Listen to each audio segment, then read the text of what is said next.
the juniper tree. It was a long time ago, perhaps 2,000 years. There was a rich man who had a beautiful and pious wife, and they loved each other dearly. But they had no children, and they wished for some very ardently. And the wife often prayed for this night and day, but they had none.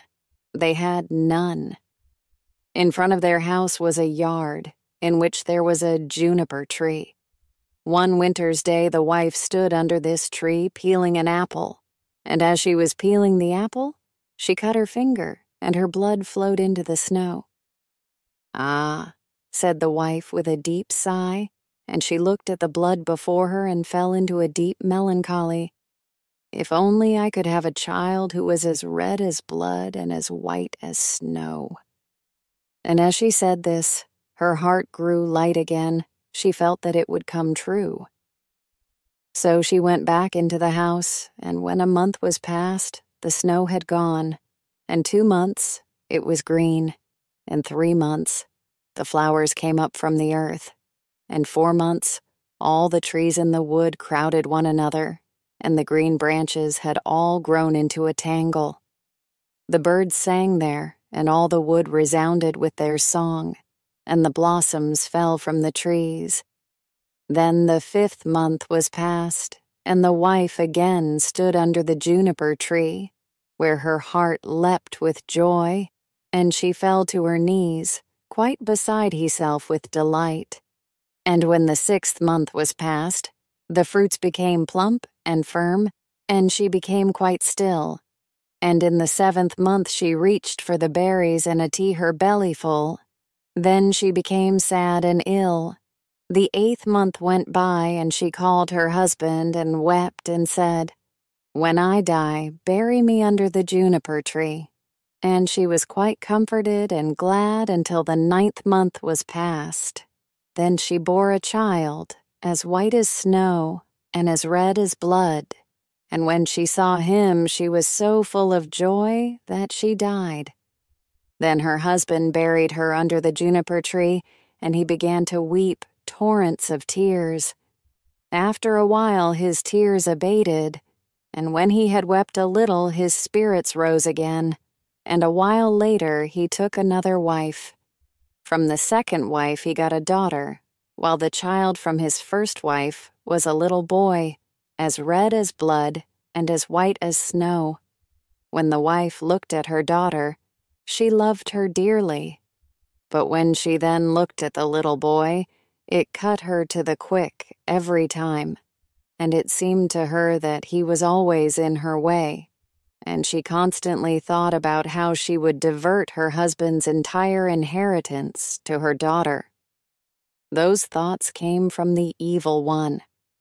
She now conceived a hatred for the little boy and pushed him around from one corner to the next, smacking him here and whacking him there, so that the poor child lived in constant fear.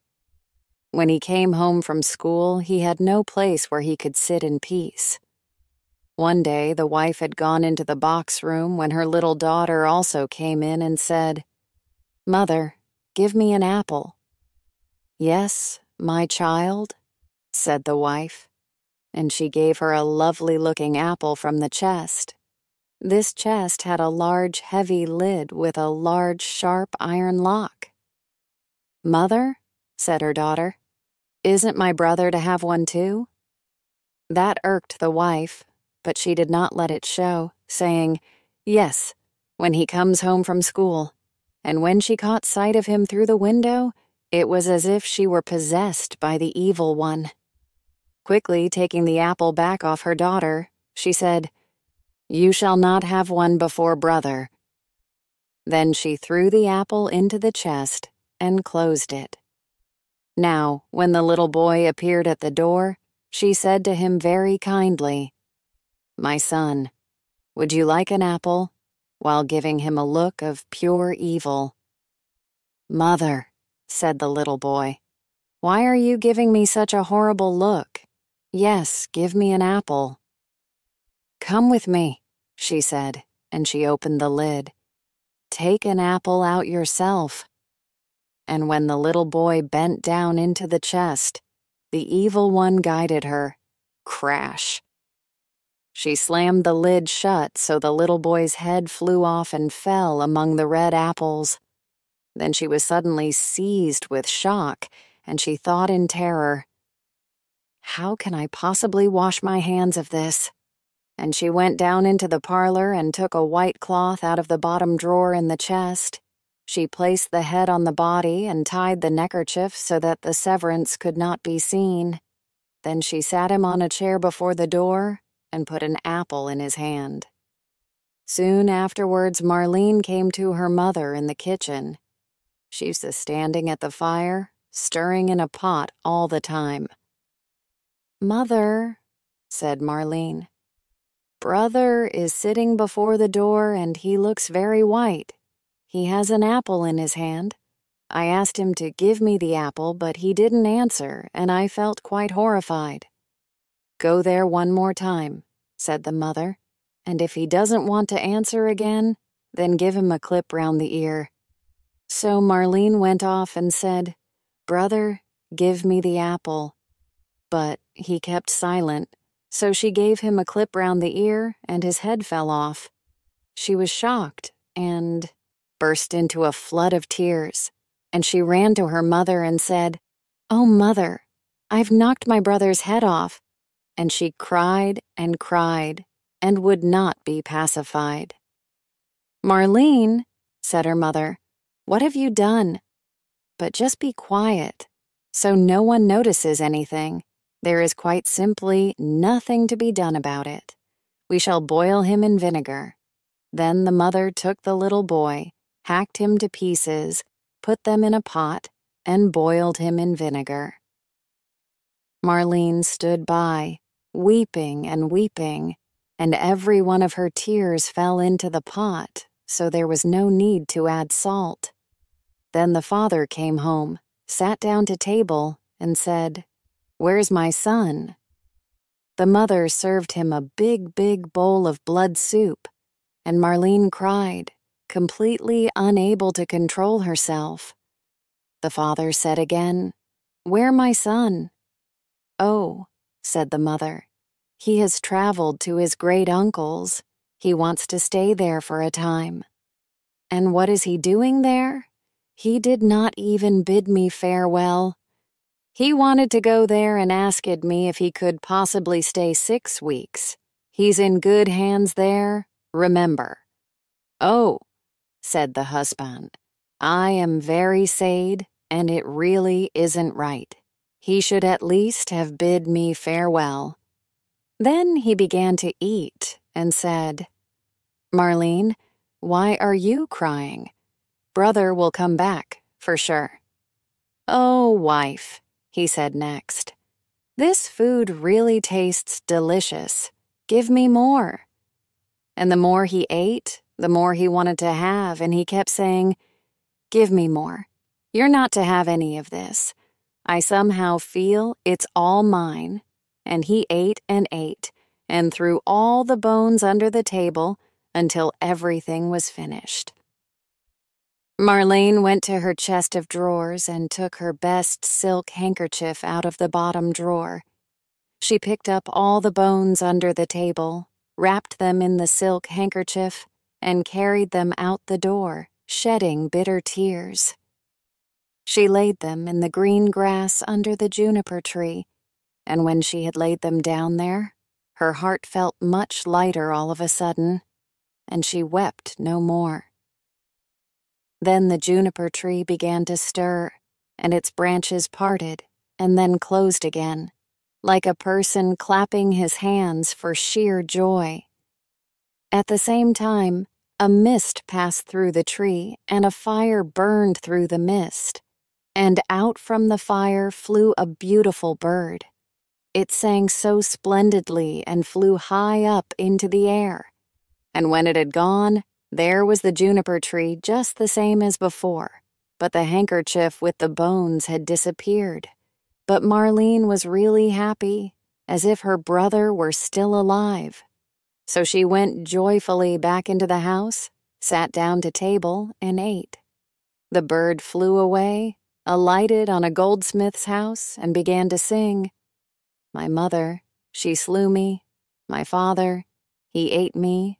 My sister, little Marlene. Gathered all of my bones, wrapped them in a silken cloth, laid it under the juniper tree.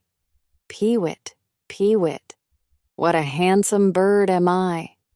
The goldsmith was sitting in his workshop making a golden chain when he heard the bird who sat singing on his roof, and it seemed to him such a lovely song. So he stood up, and as he walked through the hallway, he lost a slipper. But he kept walking, right into the middle of the street, wearing only one slipper and one sock. He had on his leather apron with the golden chain in the one hand and his pliers in the other hand. The sun shone so brightly in the street. Then he positioned himself so that he could see the bird clearly. "Bird," he said, "how beautifully you can sing. Sing me the piece again." "No," said the bird, "I do not sing twice for nothing. Give me the golden chain, and I shall sing it again." "Here," said the goldsmith, "the golden chain is yours. Now sing it for me again." Then the bird came to him, took the golden chain in its right foot, perched before the goldsmith, and sang, "My mother, she slew me. My father, he ate me. My sister, little Marlene. Gathered all of my bones, wrapped them in a silken cloth, laid it under the juniper tree. Peewit, peewit, what a handsome bird am I." Then the bird flew away and alighted on the roof of a shoemaker and sang, "My mother, she slew me. My father, he ate me. My sister, little Marlene, gathered all of my bones, wrapped them in a silken cloth, laid it under the juniper tree. Peewit, peewit, what a handsome bird am I." When the shoemaker heard this, he ran out the door in his shirt sleeves, looked up at his roof, and had to hold his hand before his eyes to stop the sun from dazzling him. "Bird," he said, "how beautifully you do sing." Then he called through his door, "Wife, come on out. There's a bird here who can sing quite beautifully." Then he also called his daughter, his children and journeymen, the apprentices and the maids, and they all came out into the street and looked at the bird, and how beautiful it was. It had such lovely red and green feathers, and its throat was like pure gold, and its eyes flashed in its head like stars. "Bird," said the shoemaker, "now sing the piece for me again." "No," said the bird, "I do not sing twice for nothing. You must make me a present." "Wife," said the man, "go into the shop. On the top shelf there is a pair of red shoes. Bring them out." And the wife went and fetched the shoes. "Here, bird," said the man, "now sing the piece for me again."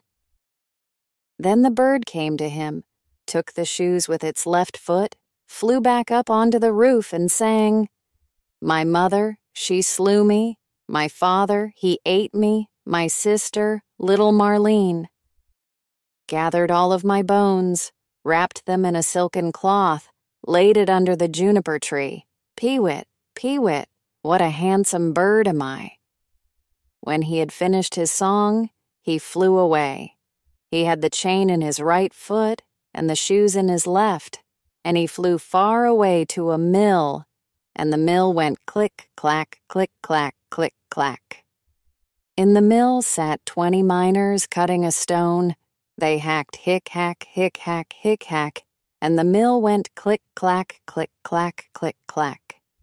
Then the bird alighted on a lime tree that stood in front of the mill and sang, "My mother, she slew me."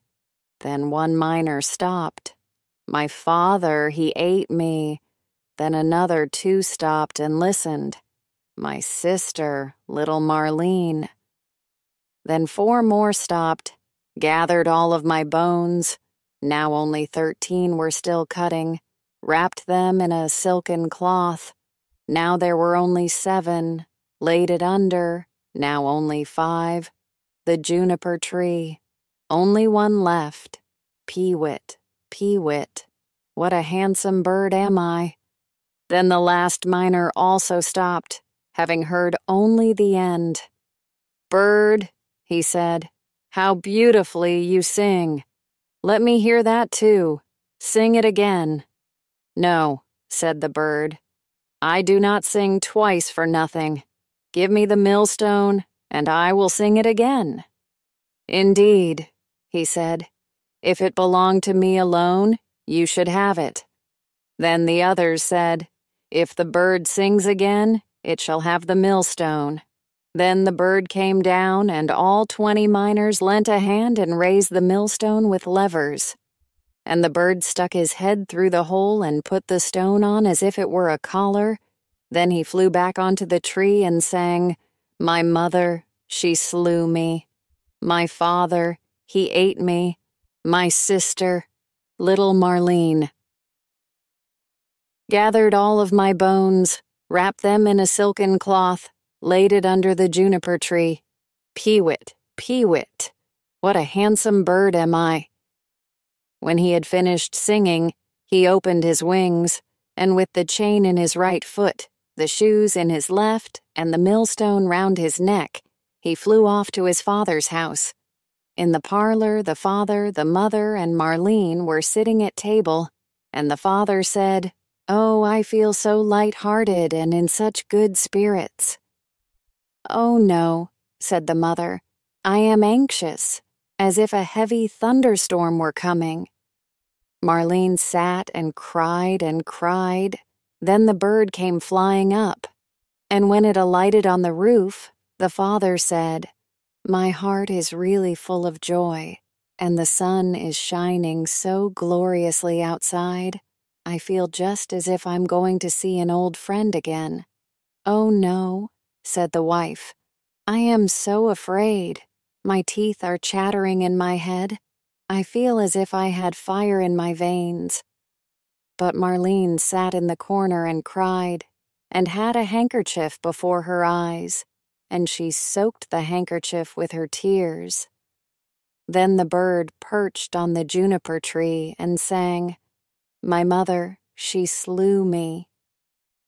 Then the mother stopped her ears and pinched her eyes shut, for she did not want to see or to hear, but it roared in her ears like the strongest storm, and her eyes burned and flashed like lightning.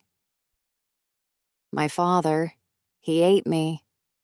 Oh, mother, said the man, that is a beautiful bird.